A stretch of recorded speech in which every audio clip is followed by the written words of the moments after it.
నిన్న మొన్న టీవీలో రాత్రి చూస్తాడికి డిప్యూటీ సీఎం గారు కాకినాడ వెళ్ళడం, ఏదో పోర్టు వ్యవహారం అదొక అంతా.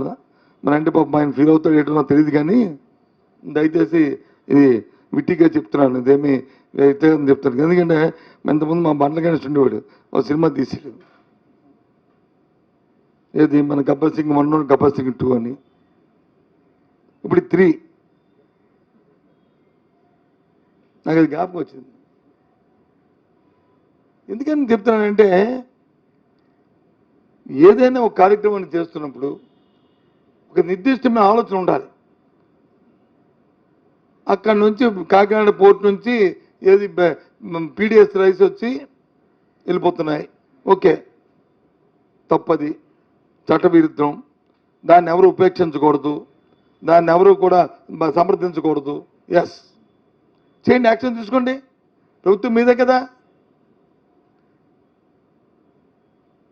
నాకు అర్థం అవట్లే, ఆ మంత్రి అక్కడ ఎవరు ఎమ్మెల్యే ఉంటే నువ్వు ఎలాగ అడ్జస్ట్ అయిపోతావు. ఎమ్మెల్యే అడ్జస్ట్ అయిపోయిన ప్రతి మంత్రి ఉన్నాడు, మంత్రి చేతకనవాడా? ఇది మంత్రిని ఎందుకు అడ్జస్ట్ అయిపోయి అడగలేదు? మంత్రి తెలియకుండా, మంత్రి కన్సర్న్ లేకుండా, మంత్రి తాలూకా ప్రమేయం లేకుండా ఆ కార్యక్రమం జరుగుతుందా?